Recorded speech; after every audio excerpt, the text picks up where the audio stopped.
Hi students, ನನ್ನ ಎಲ್ಲ ಆತ್ಮೀಯ ವಿದ್ಯಾರ್ಥಿಗಳಿಗೆ ಫಿಸಿಕ್ಸ್ ವಾಲಾ ಕನ್ನಡ ಚಾನೆಲ್ಗೆ ಹಾರ್ದಿಕ ಸ್ವಾಗತ ಸುಸ್ವಾಗತ. ನಾನು ನಿಮ್ಮ ಮ್ಯಾಥಮೆಟಿಕ್ಸ್ ಮೆಂಟರ್ ವೈಷ್ಣವಿ. ಮಕ್ಕಳೇ, ಕೆ ಎ ವೆಬ್ಸೈಟ್ ಅಲ್ಲಿ ಒಂದು ಅಪ್ಡೇಟ್ ಅನ್ನ ನೀವು ನೋಡಬಹುದು. ಅಪ್ಡೇಟ್ ಅನ್ನ ರಿಲೀಸ್ ಮಾಡಿದ್ದಾರೆ. ಈ ಒಂದು ಇನ್ಫಾರ್ಮೇಶನ್ ಅಥವಾ ಅಪ್ಡೇಟ್ ಯಾವುದ್ರ ಬಗ್ಗೆ ಅಂತ ಅಂದ್ರೆ, ಇಂಜಿನಿಯರಿಂಗ್ ಕಾಲೇಜುಗಳಲ್ಲಿ ತಗೊಳ್ಳುವಂತಹ ಫೀಸ್ ಸ್ಟ್ರಕ್ಚರ್ನ ಬಗ್ಗೆ. ಅಂದ್ರೆ ಎಂಥ ಕಾಲೇಜುಗಳಲ್ಲಿ ಯಾವ ರೀತಿ ಫೀಸನ್ನ ನಿಮಗೆ ಚಾರ್ಜ್ ಮಾಡ್ತಾರೆ, ನೀವು ಎಷ್ಟು ಫೀಸನ್ನ ಕಟ್ಟಬೇಕಾಗತ್ತೆ ಒಂದು ವರ್ಷಕ್ಕೆ ಅನ್ನೋದನ್ನ ನಿಮಗೆ ತಿಳಿಸ್ಕೊಡ್ತಿದ್ದಾರೆ. ಓಕೆನಾ? ಸರಿ, ಹಾಗಿದ್ರೆ ಅಥೆಂಟಿಕೇಟೆಡ್ ಆಗಿ ಅಂದ್ರೆ ಈ ಒಂದು ಕೆ ಎ ವೆಬ್ಸೈಟ್ ಅಲ್ಲಿ ಬಂದಿರುವಂತಹ ಈ ಒಂದು PDF ನ ಮುಖಾಂತರ ಅದನ್ನ ತಿಳ್ಕೊಳ್ಳುವಂತಹ ಪ್ರಯತ್ನ ಮಾಡೋಣ. Okay, all right. ಸೊ ನೀವಿಲ್ಲಿ ನೋಡಬಹುದು, ಸರ್ಕಾರಿ ಅಥವಾ ವಿಶ್ವವಿದ್ಯಾಲಯ ಅಥವಾ ಖಾಸಗಿ ಅನುದಾನಿತ ಅಥವಾ ಖಾಸಗಿ ಅನುದಾನ ರಹಿತ ಇಂಜಿನಿಯರಿಂಗ್ ಅಥವಾ ಆರ್ಕಿಟೆಕ್ಚರ್ ಕಾಲೇಜುಗಳ ಶುಲ್ಕ ನಿಗದಿ. ಅಂದ್ರೆ ಗೌರ್ಮೆಂಟ್ ಕಾಲೇಜ್ ಆಗಿರಬಹುದು, ಯೂನಿವರ್ಸಿಟೀಸ್ ಆಗಿರ್ಬೋದು, ಪ್ರೈವೇಟ್ ಏಡೆಡ್ ಕಾಲೇಜಸ್ಸು.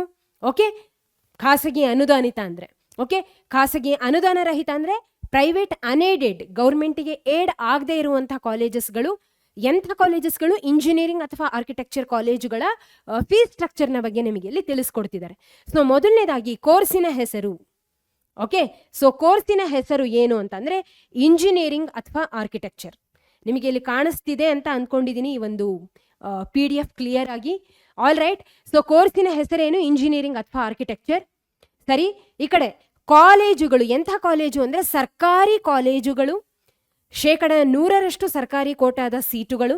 ಅಂದ್ರೆ ಯೂಶಲಿ ಈ ಗೌರ್ಮೆಂಟ್ ಕಾಲೇಜುಗಳಲ್ಲಿ 100% ಅಷ್ಟು ಸರ್ಕಾರಿ ಕೋಟಾದ ಮೇಲೆ ಸೀಟ್ ನಿಮಗೆ ಸಿಗುವಂಥದ್ದು, ಅಂದ್ರೆ ಕಂಪ್ಲೀಟ್ಲಿ ಗೌರ್ಮೆಂಟ್ ಸೀಟ್ಸ್ ಅಂತ.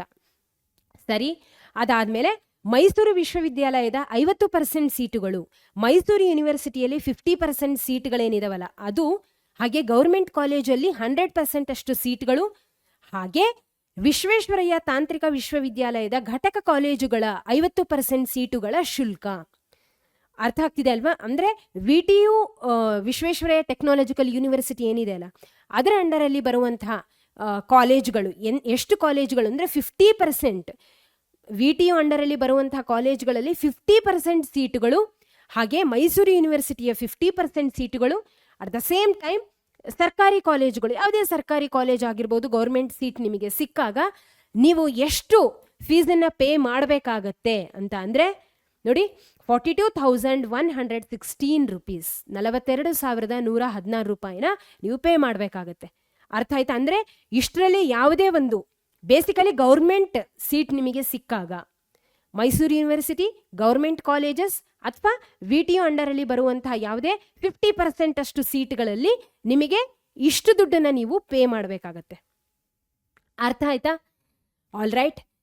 ಸೊ ವಿಶ್ವೇಶ್ವರಯ್ಯ ಇಂಜಿನಿಯರಿಂಗ್ ಕಾಲೇಜು ವಿಶ್ವವಿದ್ಯಾಲಯ, ಇದು VTU ಅಲ್ಲ. This is UVCE, university of Visvesvaraya college of engineering. ಇದು VTU ಅಲ್ಲ. ನಮಗೆ ಗೊತ್ತಿರೋ ಹಾಗೆ ನಮ್ಮ ಕರ್ನಾಟಕದಲ್ಲೇ ಮೊದಲ ಒಂದು ಆಟೋನಮಸ್ ಕಾಲೇಜ್ ಇದು, IIT ಮಾಡೆಲ್ ಅಲ್ಲಿ ಇರುವಂಥದ್ದು. ಹೌದಾ? ಇಲ್ಲಿ ನೋಡಿ, VV ಶುಲ್ಕ ಪ್ಲಸ್ ಇತರೆ ಶುಲ್ಕ ಸೇರಿದಂತೆ, ಅಂದ್ರೆ ಯೂನಿವರ್ಸಿಟಿ ಫೀಸ್ ಹಾಗೆ ಬೇರೆ ಎಕ್ಸ್ಟ್ರಾ ಫೀಸ್ಗಳೇನಿರ್ತವಲ್ಲ ಎಲ್ಲ ಕಲಿಸಿ ನಿಮಗೆ ಎಷ್ಟು ತಗೊಳ್ತಾರೆ? UVCE ಕಾಲೇಜ್ ನಿಮಗೆ ಸಿಕ್ಕರೆ, ಓಕೆ, ಸೊ 47,250, 47,250 ರೂಪೀಸ್ನ ನೀವು ಪೇ ಮಾಡಬೇಕಾಗತ್ತೆ. ಅರ್ಥ ಆಯ್ತಾ? I hope you are getting this. All right. ಈಗ ನೆಕ್ಸ್ಟು, ಬೇಸಿಕಲಿ ಇವೆಲ್ಲ ಗೌರ್ಮೆಂಟ್ ಸೀಟ್, ಹಾಗೆ UVCಯಲ್ಲಿ ನಿಮಗೆ ಸೀಟ್ ಸಿಕ್ಕರೆ ಎಷ್ಟು ಫೀಸನ್ನು ನೀವು ಕಟ್ಟಬೇಕು ಅನ್ನೋದು ಇವಾಗ ಕ್ಲಿಯರ್ ಆಗಿ ಅರ್ಥ ಆಗಿದೆ.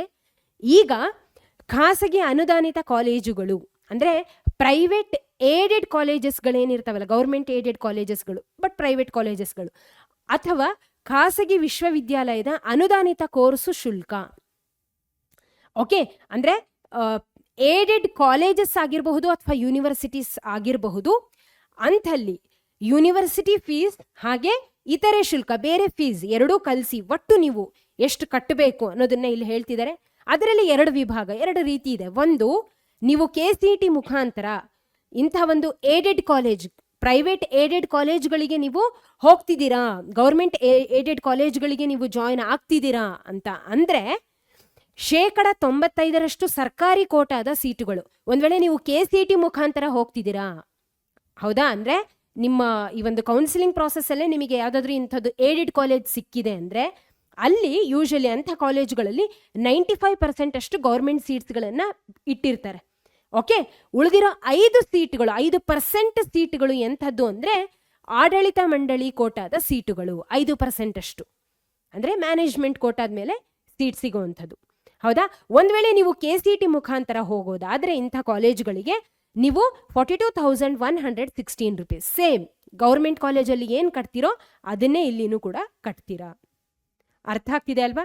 ಆದರೆ ಒಂದು ವೇಳೆ ನೀವು ಮ್ಯಾನೇಜ್ಮೆಂಟ್ ಕೋಟಾದ ಮೇಲೆ ನಿಮಗೆ ಒಂದು ವೇಳೆ ಕಾಲೇಜ್ ಸಿಕ್ಕಿರಲ್ಲ ಅಥವಾ ಬೇರೆ ಯಾವುದೇ ಅದರ್ ರೀಸನ್ಸಿಂದ ನೀವು ಮ್ಯಾನೇಜ್ಮೆಂಟ್ ಕೋಟಾದ ಮೇಲೆ ಆ ಒಂದು ಕಾಲೇಜನ್ನು ಜಾಯಿನ್ ಆಗ್ತಿದ್ದೀರಾ ಅಂದರೆ ಸಮ್ಮತ ಅಭಿಪ್ರಾಯದ ಒಪ್ಪಂದದಲ್ಲಿ ಇರುವಂತೆ as per consensual agreement 2024-25.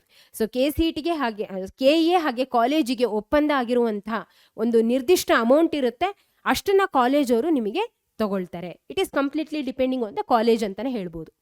Okay, all right.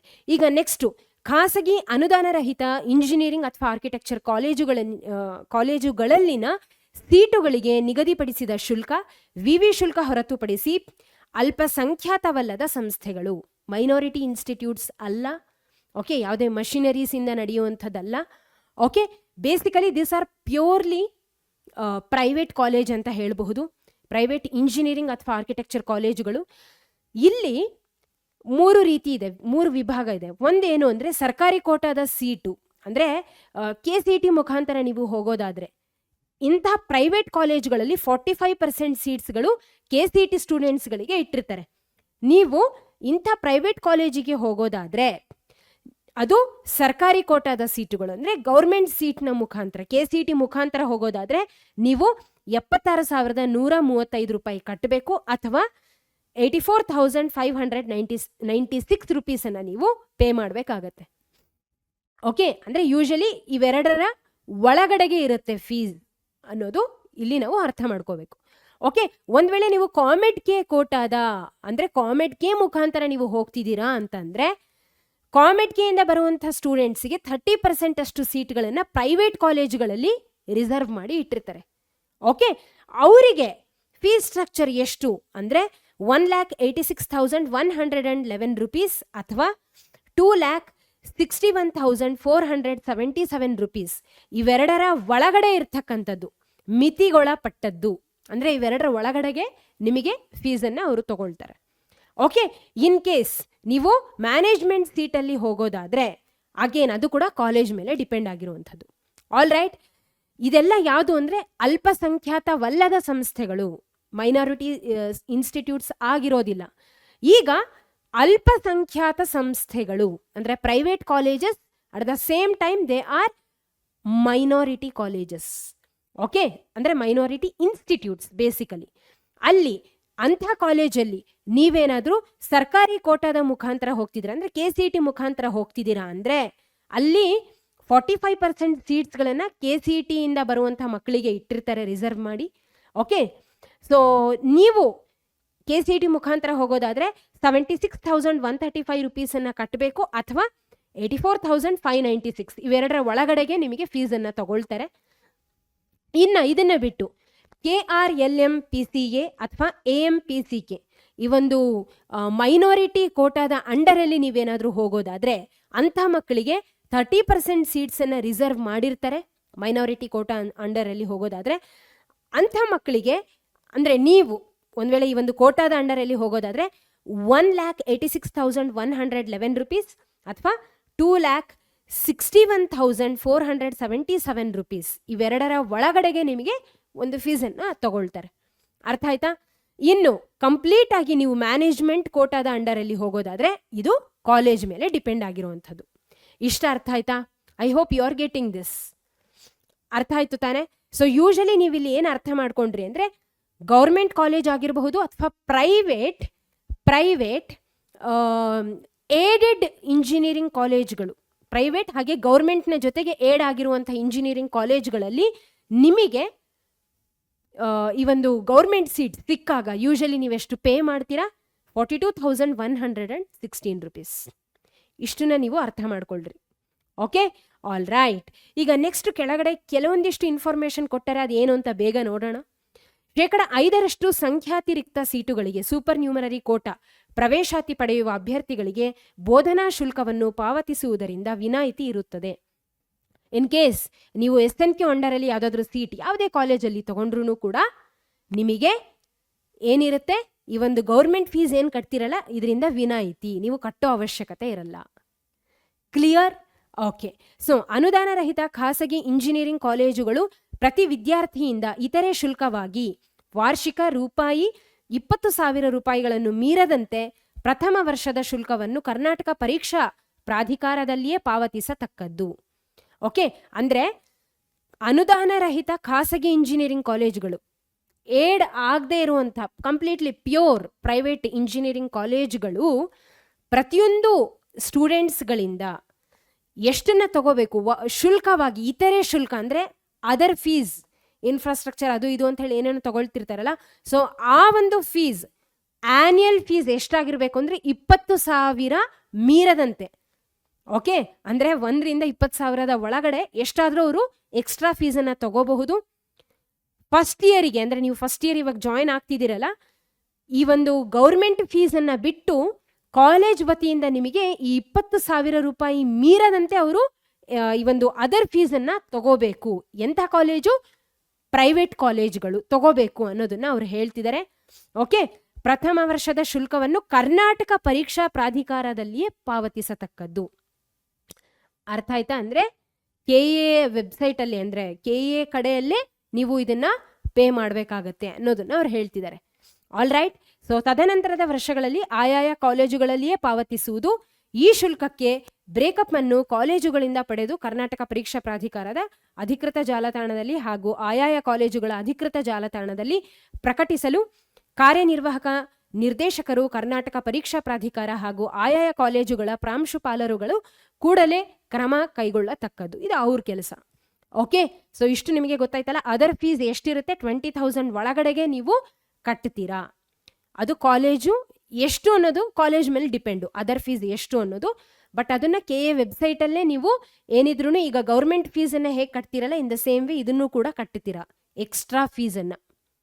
Okay, all right. Next ಸರ್ಕಾರಿ ಕಾಲೇಜುಗಳು, ಮೈಸೂರು ವಿಶ್ವವಿದ್ಯಾಲಯದ 50% ಸೀಟುಗಳು ಮತ್ತು ವಿಶ್ವೇಶ್ವರಯ್ಯ ತಾಂತ್ರಿಕ ವಿಶ್ವವಿದ್ಯಾಲಯದ ಘಟಕ ಕಾಲೇಜುಗಳು. ಆಲ್ರೆಡಿ ಇದನ್ನ ನಾನು ಹೇಳಿದ್ದೀನಿ, ಹೌದಾ?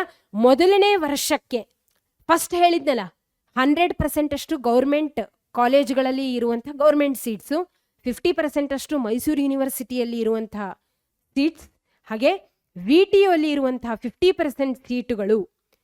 ಓಕೆ, ಅಂದರೆ ಇದರಲ್ಲಿ ಯಾವುದ್ರಲ್ಲಾದರೂ ನೀವು ಇದರ ಅಂಡರಲ್ಲಿ ನೀವು ಹೋಗೋದಾದರೆ, ನಿಮಗೆ ಸೀಟ್ ಸಿಕ್ಕಿದೆ ಅಂತ ಆದರೆ, ಅಂಥ ಸ್ಟೂಡೆಂಟ್ಸ್ಗಳಿಗೆ ನಿಮಗೆ ಎಷ್ಟು ತಗೊಳ್ತಾರೆ ಫೀಸ್ ಅಂದರೆ 42,116 ರೂಪಾಯಿ. ಆಲ್ರೆಡಿ ಹೇಳಿದ್ದೆ, ಅದನ್ನೇ ಇನ್ನೊಮ್ಮೆ ಅವರು ಇಲ್ಲಿ ಹೇಳ್ತಿದ್ದಾರೆ. ಇದಾದ್ಮೇಲೆ ಇನ್ನೊಂದು ವಿಚಾರ ಏನು ಅಂದರೆ, ಫಸ್ಟ್ ಇಯರಿಗೆ ನೀವು ಇಷ್ಟು ದುಡ್ಡನ್ನು ಕಟ್ತೀರಾ. ಫಸ್ಟ್ ಇಯರಿಗೆ ಇವಾಗೇನು ಹೇಳಿದ್ನಲ್ಲ, ಸರ್ಕಾರಿ ಕಾಲೇಜು, ಮೈಸೂರು ಯೂನಿವರ್ಸಿಟಿ, VTUದು, ಓಕೆ, ಫಸ್ಟ್ ಇಯರಲ್ಲಿ ಇಷ್ಟು ಕಟ್ತೀರಾ. ತದನಂತರ ವರ್ಷಗಳಿಗೆ ರೂಪಾಯಿ 35,016 ರೂಪಾಯಿಗಳನ್ನು ಪ್ರತಿ ವಿದ್ಯಾರ್ಥಿಯಿಂದ ಪಡೆಯಲು ವೆಬ್ಸೈಟ್ನಲ್ಲಿ ಪ್ರಕಟಿಸತಕ್ಕದ್ದು.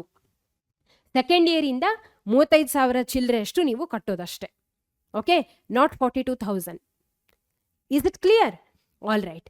ಸೊ ನೆಕ್ಸ್ಟು ದಿನಾಂಕ 25 ಮಾರ್ಚ್ 2021 ವಿಶ್ವೇಶ್ವರಯ್ಯ ಇಂಜಿನಿಯರಿಂಗ್ ಕಾಲೇಜು ವಿಶ್ವವಿದ್ಯಾಲಯದ ಅಧಿನಿಯಮ 2021 ಅನ್ವಯ IIT ಮಾದರಿಯಲ್ಲಿ ಪ್ರತ್ಯೇಕ ವಿಶ್ವವಿದ್ಯಾಲಯವಾಗಿರುವ ವಿಶ್ವೇಶ್ವರಯ್ಯ ಇಂಜಿನಿಯರಿಂಗ್ ಕಾಲೇಜು ವಿಶ್ವವಿದ್ಯಾಲಯ UVCE ಬೆಂಗಳೂರು ಈ ಸಂಸ್ಥೆಯಲ್ಲಿನ ಇಂಜಿನಿಯರಿಂಗ್ ಕೋರ್ಸುಗಳಿಗೆ ಮೊದಲನೇ ವರ್ಷಕ್ಕೆ ಎಷ್ಟು 47,250 ಎಲ್ಲ ರೀತಿಯ ಶುಲ್ಕಗಳನ್ನು ಒಳಗೊಂಡಂತೆ ಶುಲ್ಕವನ್ನು ನಿಗದಿಪಡಿಸಲಾಗಿರುತ್ತದೆ. ಆಲ್ರೆಡಿ ಇದನ್ನು ಕೂಡ ಹೇಳಿನಿ ನಾನು.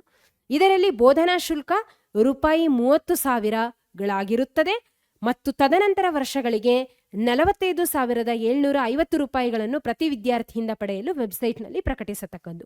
Okay, I hope you are getting this. ಒಂದು ವೇಳೆ ನಿಮಗೆ UVCEಯಲ್ಲಿ ಸೀಟ್ ಸಿಕ್ತು ಆ ಒಂದು ಕಾಲೇಜಲ್ಲಿ ಅಂತ ಅಂದರೆ, ಈ ವರ್ಷ ಮಾತ್ರ ನೀವು ಎಷ್ಟು 47,250 ರೂಪಾಯಿನ ಮೊದಲನೇ ವರ್ಷಕ್ಕೆ ಮೊದಲನೇ ವರ್ಷಕ್ಕೆ ನೀವು ಇಷ್ಟನ್ನು ಪೇ ಮಾಡಬೇಕಾಗತ್ತೆ.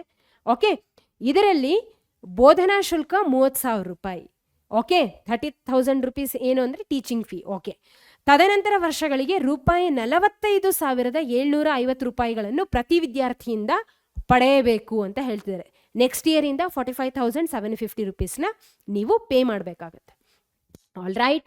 ಸೊ ಇನ್ನು ಲಾಸ್ಟ್ ಏನು ಅಂದರೆ ವಿಶ್ವೇಶ್ವರಯ್ಯ ತಾಂತ್ರಿಕ ವಿಶ್ವವಿದ್ಯಾಲಯ ಬೆಳಗಾವಿ, ಈ ವಿಶ್ವವಿದ್ಯಾಲಯದ ಅಧೀನದ ಘಟಕ ಕಾಲೇಜುಗಳಲ್ಲಿ ನಡೆಸುತ್ತಿರುವ ಸ್ನಾತಕ ಕೋರ್ಸುಗಳ ಉಳಿದ 50% ಸೀಟುಗಳಿಗೆ 2024ರಿಂದ 25ನೇ ಸಾಲಿನಲ್ಲಿ ಖಾಸಗಿ ಕಾಲೇಜುಗಳಲ್ಲಿ ಸರ್ಕಾರಿ ಕೋಟಾ ಸೀಟುಗಳಿಗೆ ನಿಗದಿಪಡಿಸುವ ಕನಿಷ್ಠ ಶುಲ್ಕ 76,000. Okay, so this is related to basically ಇದು ಯಾವುದಕ್ಕೆ ರಿಲೇಟೆಡ್ ಆಗಿರುವಂಥದ್ದು? ಸ್ನಾತಕ ಕೋರ್ಸ್ಗಳಿಗೆ. ಓಕೆ, ಸೊ ಸ್ನಾತಕ ಕೋರ್ಸುಗಳು ಅಂದರೆ post graduation. Okay, all right. So ಇದಿಷ್ಟು ನಿಮಗೆ ರಿಲೇಟೆಡ್ ಆಗಿರುವಂಥದ್ದು.